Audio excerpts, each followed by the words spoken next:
Today's the 12th of January, 2023. Very overcast day at this point. It's just overcast every day. On the pleasant side, it's 40 degrees. It's like March. This is fantastic.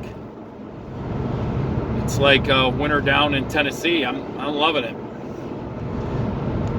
So, I don't have anything too profound today, but I feel like I'm being led to speak on this topic. The power of forgiveness. If you want to have a life that is that minimizes stress, long-term stress in your life, you have to learn to forgive people who have wronged you, even in the most horrible sense, where they have wronged you in the most heinous ways you can think of. Use your imagination, whatever that may be, because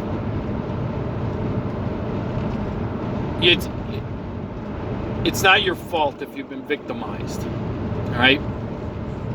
It's not your fault if you've fallen prey to a predator in a myriad amount of ways. It's not your fault.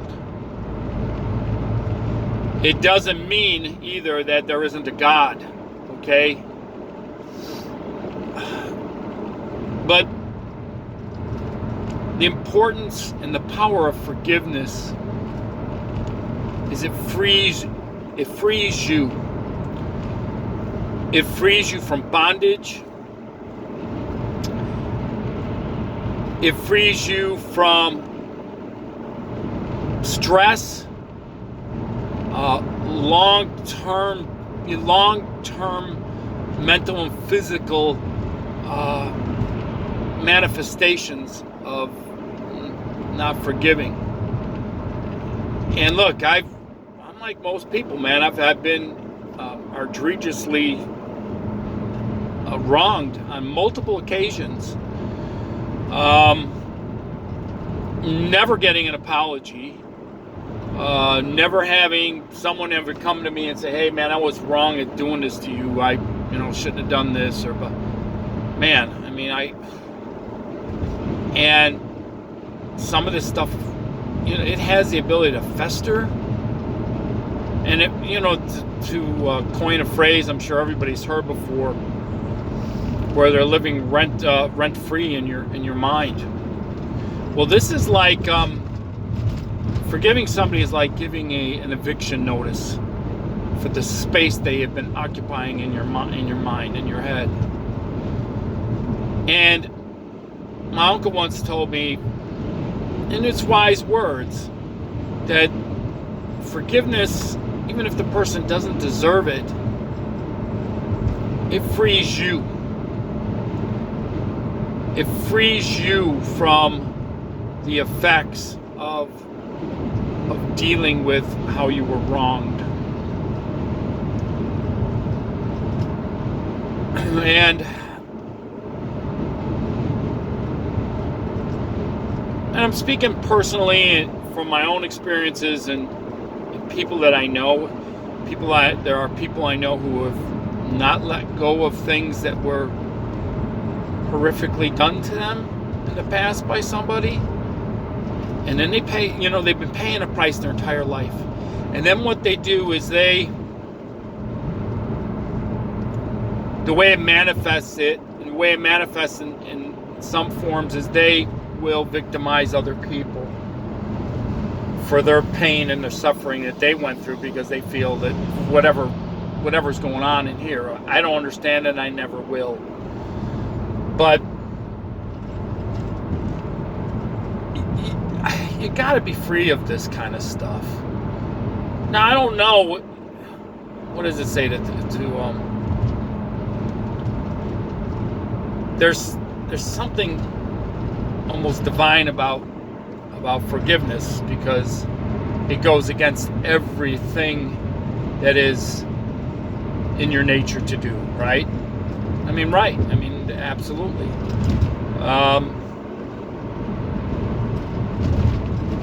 I don't like it when somebody occupies space in my mind. I absolutely can't stand that. I want to give them an eviction notice. Try to look at forgiveness as a way of giving somebody an eviction. Somebody that's living in your head rent free, it's like giving them an eviction notice. And you may have to repeatedly do this. Now, here's a little trick that I learned. If the person that wronged you in a horrible way, write it down. Write it like you were writing a letter to them. Say they're dead, you know. Write a letter to them. And make it as long as you need to make it. And address it as it is to them. And then you take it out, you take it outside and you burn it. And as you burn it, you let it go. Now I could get all faith-based with this. And I probably should go there a little bit because it is kind of key.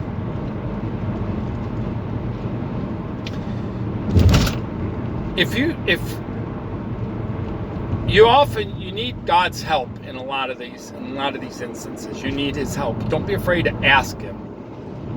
But if you ask him for your help, for his help, to help you forgive, expect that help.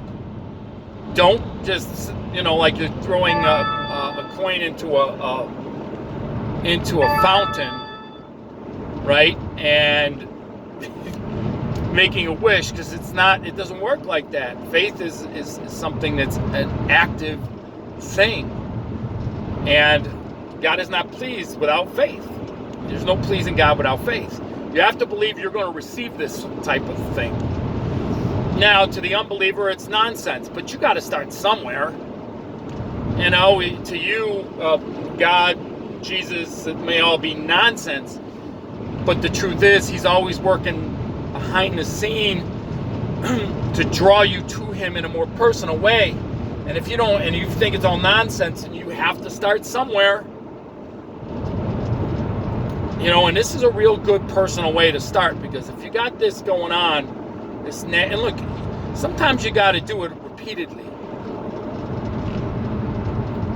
Because one of the things I've noticed is that the way dark forces work, the way the enemy, the way the satanic forces work is they meet you in the realm of your mind. And they, it's almost like a cartoon where you have the angel on one shoulder and a devil on the other shoulder, right? But in reality, I think there's more truth to that than, figuratively speaking, at least. Because what happens is there's inner voices that are trying to pull you in different directions, and that forgiveness thing is a big thing. So let me look at it this way. Jesus is hanging on the cross. He is suffering a horrible death. If you don't know how terrible crucifixion was, you need to look it up. And crucifixion wasn't invented by the Romans, it was invented by the Persians. And it was reserved for to be a type of punishment reserved to be a deterrent. Not like what we have execution now, where somebody sits in jail for 20 years and then they give them either a lethal injection or they pull a switch and they just go. No, crucifixion was meant to be public, on display, and the crime was placed there for all the world to see. And when they usually crucify people, is they put them on a public road so you could see it. It was a psychological deterrent for particular types of illegal behaviors, or at least whatever the regime that is in power sets up as behaviors they don't want. It's not like petty theft here, okay? They reserved crucifixion to be a deterrent, because it was such a horrible, horrible death. It was just a defiling thing. Everything about it was defiling. You know, you're stripped naked. People don't realize that because the church likes to sanitize Jesus hanging on a cross and put a turban around his midsection.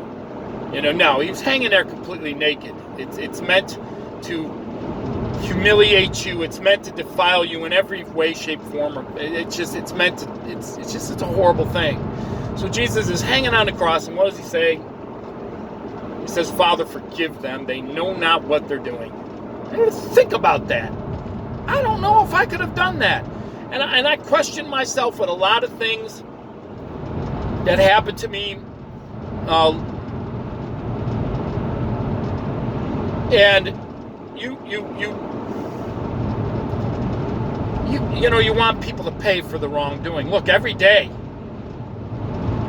particularly how I feel about what is going on in our government and what I want to see some type of payment due. I really do. I want to see accountability at the very least.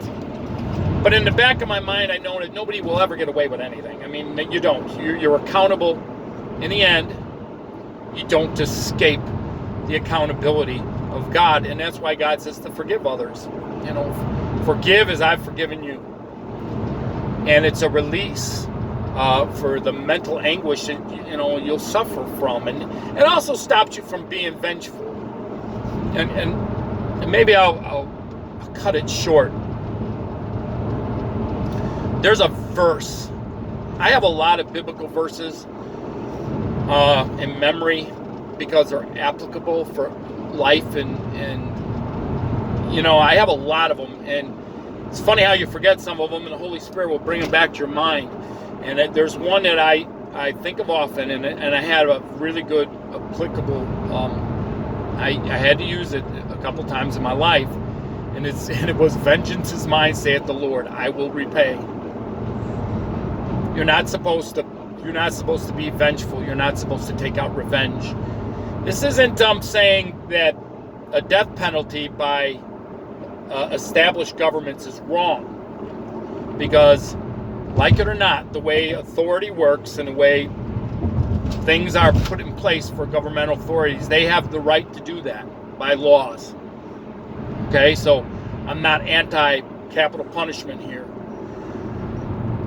I know it sounds crazy, but there are things that people should. There should be a righteous punishment for specific crimes. I don't think you should cut people's hands off for stealing, okay? But if you willfully take a life, in a sense, like, and I'm getting off track here, but let's just say it's premeditated, planned murder. Not somebody that gets in a bar fight and things get out of hand and somebody dies, okay? That's a different story. Because I can understand it, but with somebody willfully, like what we see today, is some idiot jacks himself up or whatever, and he plans and plots and he walks into a school or a shopping mall and wants to take a bunch of people. And those guys, they need to be removed. They forfeit their life. They forfeit their life by their actions. I think the punishment should fit the crime.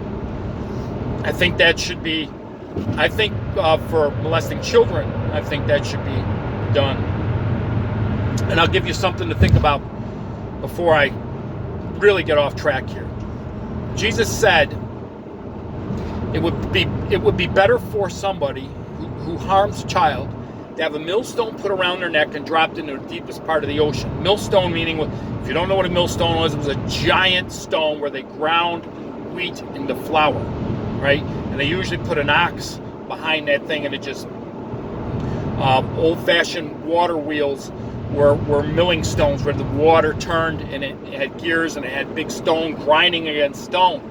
It's not talking about putting a rock around your neck. It's not putting a 2-ton stone, 5-ton, thing around your neck. It would be better for you to have that happen to you if you harm a child. Listen to my words. It would be better. Which means anybody that does that kind of stuff to a child, whatever's going to happen is going to be worse than that.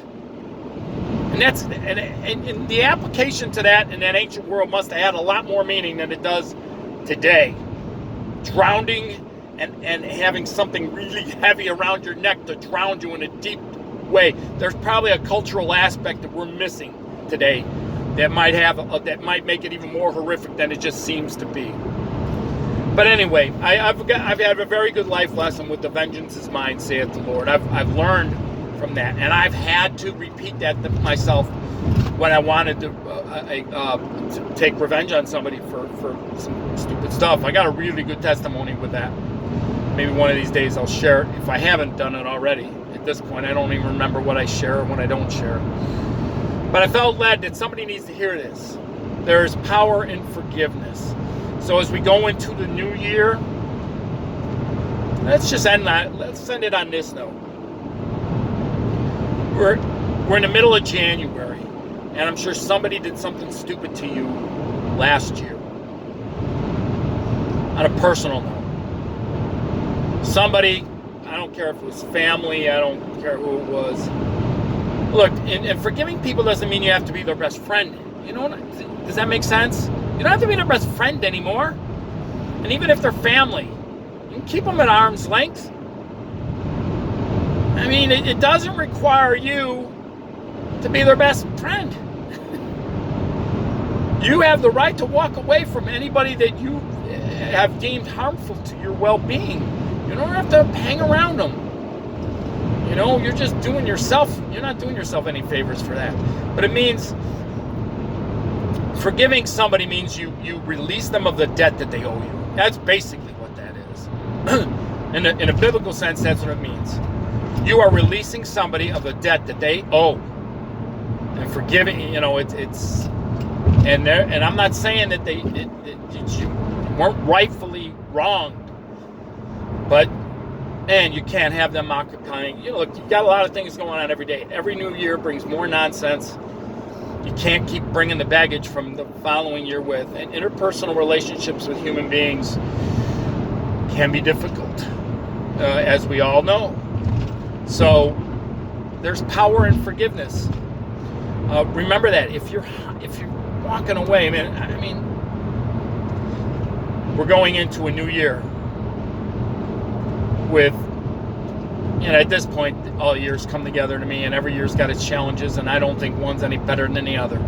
You know, some are better than others on a personal note and so on and so forth. I get it. That's fine. But as long as you got the breath in your lungs, you got to move forward.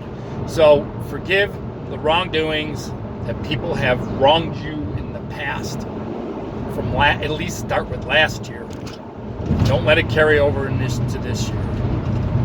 Well, I hope that was of use to somebody, and maybe I'll have something more profound, more interesting to share in the coming days. Till next time.